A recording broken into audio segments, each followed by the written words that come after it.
The African American Legend series highlights the accomplishments of blacks in areas as varied as politics, sports, aviation, business, education, and religion. We'll explore how African Americans have succeeded in areas where they'd been previously excluded because of segregation, racism, and lack of opportunity. I'm your host, Dr. Roscoe C. Brown, Jr., and with us today is Vaughn Thomas, the President and CEO of Sports Foundation, Inc., and Dean Meminger, New York Knicks legend and former Director of the Sports Foundation Board. Glad to have you with us today, guys. Thank you for inviting us. Now, Vaughn, let's start out and tell us about the history of the Sports Foundation. Well, the foundation goes back to 1969, so if we do the math, that's over 39 years. And it started out from humble beginnings, as they say, in Harlem, in the small little brownstone. We have since relocated many years later to the South Bronx, which is our target population, our target audience right now. The organization was co-founded by Robert Williams, who is considered an icon up in the Bronx and Bronx politics and Bronx civil rights and so forth. So he was the founder, and he started the organization based on the philosophy that you can build social responsibility through sports. And with that, he used sports as the magnet or the character to attract young people to divert them from antisocial behavior. Mm-hmm. And of course, the legendary football great Buddy Young from the NFL was the first chair. That's right. And then I followed him as the second chair. Right. And Dean Meminger was a board member on Sports Foundation and also did some programs. Now, how did you become involved in the Sports Foundation, Dean? Well, Dr. Brown, I grew up in Harlem, and initially Sports Foundation was located on 135th, 136th, and 7th Avenue, where I met yourself and Buddy Young, the late great Buddy Young. And Bob became like a big brother to me. In my junior year, I was a college intern for the Sports Foundation. Mm-hmm. And from there, when I graduated, I became coach of the Sports Foundation after Bob left. And I had Henry Bibby, Hawthorne Wingo, and people like that playing for us, and Johnny Green and Ray Felix and stuff. And I've come full circle with the Sports Foundation. I think Robert Williams has done a wonderful job in leaving a great legacy behind. I served on the board for a number of years. I've been community outreach person. So I've been a friend of the Sports Foundation for 40 years. And also, I think you played a little basketball at Rice High School, Marquette, number 7 with the New York Knicks. I grew up in Harlem. I went to Rice High School, and still, I played an only national championship Rice High School has ever known in 1965. I'm dating myself. I celebrated my 60th birthday the day before yesterday, and so the memory is a little obscure. And then I continued my undergrad at Marquette University, where I was All-American, and had an opportunity to play in NIT against Pistol Pete and Dr. J in 1970. I won MVP and won the NIT championship at Madison Square Garden. And in my senior year, I was drafted #1 by the New York Knickerbockers, and I was fortunate to have played on 3 different levels at Madison Square Garden. I played in the Old Garden in high school, the New Garden in high school, and the New Garden has a collegiate player, and of course I played with the Knicks down on 33rd. And Bob Williams, of course, along with Buddy Young, wanted to take this idea of getting the outstanding athletes in our community to come back and serve our community, and they created the motto, building social responsibility through sports. That's right. And we've had the great Earl Monroe working with us. We had Cal Ramsey, who's also with the Knicks, working with us. Now, tell us about the programs. First of all, tell us how the programs evolved. Well, what was the main purpose of the program? How was it actually carried out? Because it started in Harlem, as you say, and then moved to the South Bronx on Willis Avenue, and now is on Westchester Avenue in the Bronx. We moved to larger and more expansive quarters now. We're located at 871 Westchester Avenue. And what we started out as an organization using sports as a magnet to attract young people, by which we could bring them in to teach them social skills and begin to work with them on an education basis, tutoring, and so forth. So from that, we've evolved now into an organization that also provides free, that's very important, free services as far as counseling. We were certified and licensed through OASIS, the Office of alcohol and social substance abuse services. And we do drug prevention counseling. We also have a number of sports and education and health programs. So we've evolved from sports to health and education because we see the fine line between doing and competing in sports. You have to be healthy, and you certainly have to have an education in order to be eligible to participate in sports. Now tell us about that eligibility. The Sports Foundation created two great games. One's called the City Game, and one's called the Exceptional Senior Game. Maybe Dean, I'll talk a little about the City Game since I was. It's the oldest game in New York City. In New York City, initially started off as the best players in New York City competing, the private Catholic schools versus the public schools. That was the first format. The participants was Mike Dunleavy, Bryant Winters, Bernard King, Albert King, Mark Jackson. The list goes on and on. Len Elmore. I mean, the list is the all-American list, and who's who in basketball. Now, the purpose of the game was to give it an opportunity at that for particular those players to be exposed to the general public. At that particular time, it served a different purpose. It was a great showcase just for the greatest talent in New York City. And it was the original all-star game on the East Coast. But subsequently it has changed. It is now primarily a showcase for those youngsters who are academically eligible to get a scholarship, and access a showcase for college coaches to come see them play. In order to participate, they have to have achieved a certain average. They have to be graduating on time, and then they have tryouts to get the best of those, and they play the game. I think it's played at John Jay College now. And it's boys and girls. Where they have now we have boys and girls in the City Game, but then there has a special program called the Exceptional Senior Game for girls who have not gotten a scholarship, but also have academic potential. It's become real popular among the coaches, particularly those coaches that are in Division II and Division III schools that are looking for that. Because they know that they're eligible because they have the grades and the SAT scores. For the audience, would you differentiate between Division I, Division II, and Division III colleges? Well, Division I are scholarship colleges, full-ride scholarships. Division II have fewer scholarships, and Division III have no scholarships. No athletic scholarships. No athletic scholarships, but they may get a grant and aid because of the academic work. And those are the majority of colleges in America are Division III. They're smaller colleges, they are public colleges. The Division I colleges with the big sports teams are a small number, relatively speaking, was 200 or 300 of the Division I colleges. You know, Dr. Brown, ironically, I coached at a Division III school. Which one? Like Which 3 school? or 4 years ago, Manhattanville College.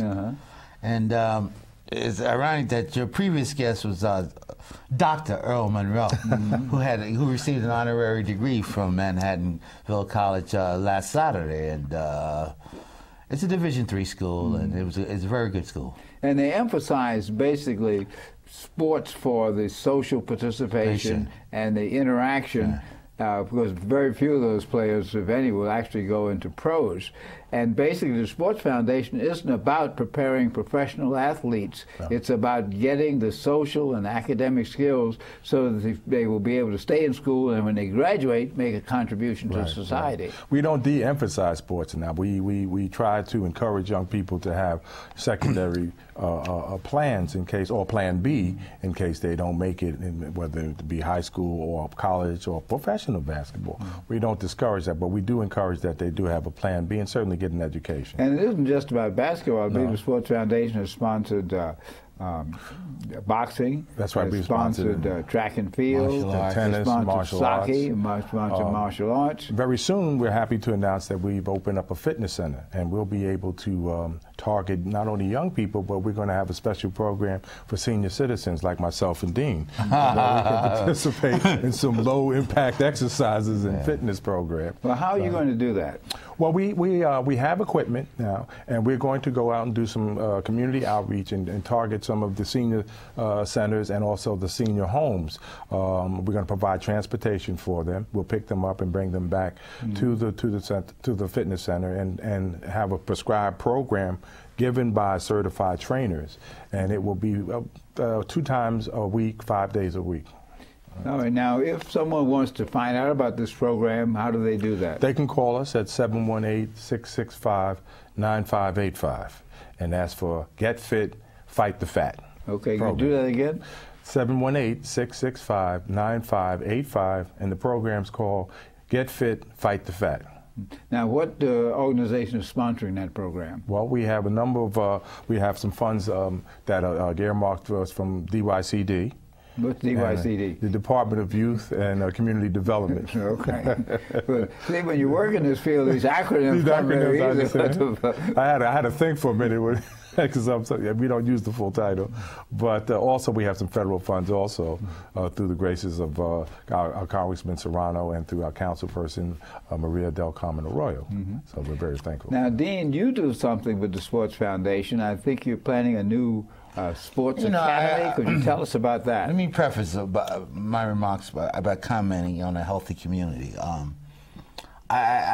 You've always been a mentor of mine, Dr. Brown, and you've been a pioneer in this field of fitness for a long time, and I admire you for that. And you've been an example for me, and I think it's important that as a community-based organization, we address the area of healing and fitness and just conditioning. And I commend Mr. Thomas here for addressing that and creating a new program to address the needs of our community. I most recently coached, and I've also coached in the first Women's Professional Basketball League, 1979, the WBL, which is a pioneer to the WNBA. I coached in New York and San Francisco, and I also coached in the USBL. And I also coached in the CBA, the Continental Basketball Association. In fact, when I was fired, Phil Jackson got his start in coaching. So Phil, give me some of your money. So you're trying to say you're responsible for Phil's success? And Phil, I want some of that playoff money, by the way. And so right now, Dr. Brown, I just want to use my abilities and my skills to help young people. And Dr. Ben Carson says for young people to think big and go for your dreams. And right now, I'm 60 years old, and I'm just trying to use some of my skills and my talents to help young people develop. Now, I understand this summer you're going to have a program. We partnered up. I was waiting for you to deliver the punchline, but the Sports Foundation and the Dean the Dream Academy is going to hold a series of basketball camps. The uniqueness about the camps that it will also feature and have clinics for coaches. We feel that coaches, there should be some kind of code of conduct for coaches, as well as young people in terms of learning some of the fundamental skills of offense and defense, which is Dean's specialty and what he's been known for. So he's anxious to pass that on to some of these young people that don't even know how to spell the word defense. Well, let's talk about that. What are the real keys to a person playing good defense in basketball? Well, first of all, technique. What is the technique? Technique is, your background is in physical education, Dr. Brown, and in any sports, you have what we call the athletic posture. You have to be able to have an open base, with a low center of gravity, especially when you're moving backwards and you're assuming what we call a defensive stance. So, you negate the ability to move backwards if you're standing up high with locked knees. So the first thing is to assume that position. And don't cross your feet when you move. That's very simple. You might trip up. And that's the technique of moving from side to side and backwards. And then you got to learn some skills in order to play. If you're going to assume the athletic position, you're going to be in a stagger position. If you're playing somebody outside the shooting range, your hands to the side. If you're playing somebody in shooting range, if he's a right-handed, your left-handed can test the right shot. If he's a left-handed like Bill Russell, why Bill Russell was such a great defensive player? He played against most right-handers, and his strong hand was already on the ball side. He didn't have to cross over, which is perpendicular. Across, and which is longer distance throws the body out of balance. Now, in this summer program, are you recruiting young people from the neighborhood who want to learn some of these basketball skills, or are you recruiting coaches, or both? Both. We'll be recruiting coaches to participate in the coaches clinic. by which Dean and one of the other instructors will provide instruction on codes of behavior as well as some instruction on codes defense. of behavior in terms of what? In terms of their behavior on the court. And then Dean can address this, a lot more and elaborate on them. But we feel that there should be some kind of code of conduct for the coaches while they are coaching. The yelling and screaming, the histrionics on the court sometimes can be Let me ask Dean a question. Can a coach without yelling? Yes. Okay, tell us how. Yes. I quite often lost my voice, and I've been out of character when I've been coaching. Sometimes you have to raise your voice, but you don't have to scream and yell. A lot of times that turns players off. Well, isn't a coach more of a teacher and a motivator than somebody who's just dealing with the X's and O's of the game? The coach is a parent. I call coaching parenting because it's more than X's and O's. It's being a motivator. Well, you're talking about at the high school and college level. At the pro level, but you're at the pro sometimes level, the coach is younger than the players. D'Antonio said something the other day. Now, Mike D'Antonio is the new coach of the Knicks. Like, the most important job of a coach, everybody teaches X's and O's, and execution, and defense, and strategies, and schemes, and scenarios. The most important thing of a coach is to get the players to buy into your vision, and your system, and your scheme. Now that requires motivational skills, it requires teaching communication skills, as you guys were talking about before. It's the ability to be able to reach each individual. And it takes something different for each individual. That's right. I wanted to comment on the campus designed to what's the Urban Assembly? Yes, Urban Assembly schools. Most of the youngsters will come from the Urban Assembly schools, which is 20 schools that's located under the umbrella. And throughout the city. Throughout the city, and they're not the what you call, it's not Division I. What do we call that? The elite players. The A, the B, and so most of the youngsters will come from that area and some community-based organization. And I think there's a 75th precinct in the area also. Right. But the coaches, I've always contend that coaches are like parents. They're role models. They're mentors. And I just think they need some technical training. And I believe that there needs to be a conduct, a behavior for coaches. If, in fact, a lot of my AAU coach helped me make a decision to go to college. In fact, he influenced me more than my high school coach. So coaches do have an influence on a youngster. What we're trying to design is a way that they can have a positive influence on the youngsters to do coaching clinics. And it will not happen during that week at camp. What we decided that this would have to happen during a series of Saturday clinics for coaches where they would be more available. Now, the Sports Foundation was instrumental in developing the Student-Athlete Handbook, which was distributed to all high school athletes, which dealt not only with behavioral skills, but how to get into college, what kind of credits they needed, what are the requirements of the scholarships, etc.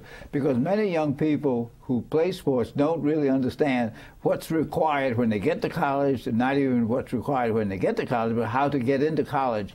And this student-athlete handbook was distributed by the public schools to every high school athlete, and hopefully, it's been done in the past, will hopefully be done again, because it's very, very important. I'm glad that you mentioned that, because we are in the midst of revising that book. That handbook is a treasure, and it's a timeless piece, because the information that's contained in that handbook is so valuable, particularly for young people that are thinking about going to college and understanding what it takes to qualify for college. As an athlete. As an athlete. Yeah. A lot of these athletes are under the impression that, they can take any course that they want and still get into a college. And a lot of times they find out too late that they're not eligible according to the NCAA standards. So we want to update all that information, make sure that they're aware of the eligibility and the requirements that colleges require for you to enroll. We also have a number of quotes from various educators, including yourself, and athletes who talk about the value of having an education and the value of choosing a school. Dean, by the way, did a really interesting piece on the recruitment process, which he talks about his personal experience going through that whole recruitment process with all these schools coming at him and how to make the right choice, because it's a very important decision going into college. Well, it's a little different now than when you were being recruited. But tell me, how does an athlete make the right choice? Because right now, a star athletes get so many options and so many promises, including money under the table and so on. How should a young person make a choice for going to college when they are a good athlete? Well, first of all, I wanted to qualify that. That's student athlete, not athlete. I remember Dr. Brown wrote a book called The Black Gladiator, where he's trying to avoid that kind of thing. When I made that decision, that process was something. I visited 10 schools: Cincinnati, Duke, Providence, Marquette, UCLA. So it was, you know, I wasn't enlightened when I made the decision, and I guess I ended up going to Marquette because there were a number of New Yorkers, and Al McGuire is from New York. The great Al McGuire and my was the AAU coach was pushing me to go to Marquette. But to address what you just said, I was offered money to go to Marquette. But I never took any money, you know. Well, that has to do with your own personal values. But today, because many young athletes think they're going to become pros, and the chances of becoming pro about 1 out of 10,000. So then the question is, how should an athlete make a decision about going to college? Well, first of all, I think you should formulate a team, like a team Dean Memminger. That's consistent of my parents, my coach, my guidance counselor, and any dear friend who can be instrumental in that process. Helping to guide. Yeah, help to guide. You know, it's like, you know, my parents, unfortunately, didn't go to college, so they couldn't help me but so much. But I think they need to be an integral part of this process. Well, what about taking it away from sports? What about the college itself? Different colleges offer different curriculums, different kind of environments, different kind of opportunities. It seems to me that one of the most important things is to help the young person to look at what the college has to offer outside of the athletic program. And, you know, it's like this. You know, some people don't like cold weather, so they should know what, you know, they wouldn't go to Marquette University or Milwaukee. You know, Marquette is a good liberal arts schools. If you want to go to an engineering school, you may pick Georgia Tech. You know? So I'm saying, I mean, you're going to have to be educated about the process. And if you're not educated, then someone on your team needs to be educated about the process. What do you want to study in school? What are your goals? And that's why you want to pick a school on the basis of what you want to study, as opposed to going there to play sports. Because if you go in there for basketball, the basketball season only lasts a couple of months, and then after that, you've got That's classes. That's not really true, because they practice you. Well, it's year round. Yeah, well, I mean, but it's not year round. I mean, but you can. But you know, let's talk about organize. what the Sports Foundation does to guide young people. You have a guidance component, anti-drug program. What do you do in that program? Well, what we've done is we brought back some alumnus from the Sports Foundation program that have gone through the program that have since come back to donate and when you say gone through the program, they've been counseled and they've gone to college? They've been counseled from high school, they've gone through college, and they have come back. We have a gentleman that I'm very proud of by the name of Cecil Sievers, who has been with the program for many years through high school. He started as an intern, he went on to college, and now he has come back and he's worked with the program for many years. Now he's a retired teacher, but he heads up and does our college prep and SAT program, where we counsel and tutor the young people that are interested, that are college bound, in the areas of college prep, what to prepare for, what to look for, and what to also study for in the SAT area. Now, I understand that Cecil and some others are going to be honored at the Sports Foundation annual Buddy Young dinner on June 12th. June 12th, that's right. I just happen to have an invitation here. Okay, well, they can... the camera can zoom in on this. This is the invitation. And I got to tell you that Dr. Brown is a former chairman of our board and now Chairman Emeritus. We're going to be honoring this year John Carlos, the 1968 Olympian, who's famous for the glove fist on the gold medal stand. Also, we're going to be honoring Bill White, who is a former National League president, who's a real trailblazer, and former announcer for the New York Yankees. We'll also be honoring Howie Evans, who is a sports editor for many, many years for the Amsterdam News.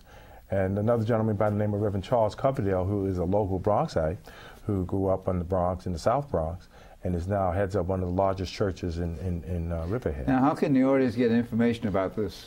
They can call the Sports Foundation at, as I said, 718-665-9585, and it's going to be held June 12th. That's a Thursday at the Villa Barone Manor out towards Stark's Neck. Okay, and it's a very, very well-attended affair. We look forward to... this is about many, many years of doing this. This is our 19th year. And it's in honor of Buddy Young, who was the first chair, right, who was one of the first African Americans to be in the front office of the NFL, and gave the motivation and the support for Bob Williams when he started the Sports Foundation.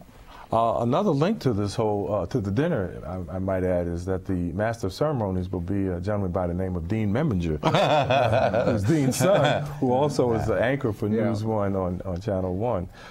He's also a product and alumnus of the Sports Foundation. So he will bring a lot of fond memories as well as a connection to the organization. Okay, today on African American Legends, we've been talking with Vaughn Thomas, President and CEO of the Sports Foundation, and Dean Memminger, New York Knicks legend and former board member of the Sports Foundation. And we were talking about how the Sports Foundation contributes to developing young people, developing social responsibility through sports. Thanks again to Vaughn and Dean for being with us on today's African American Legends. Thank you, Dr. Brown.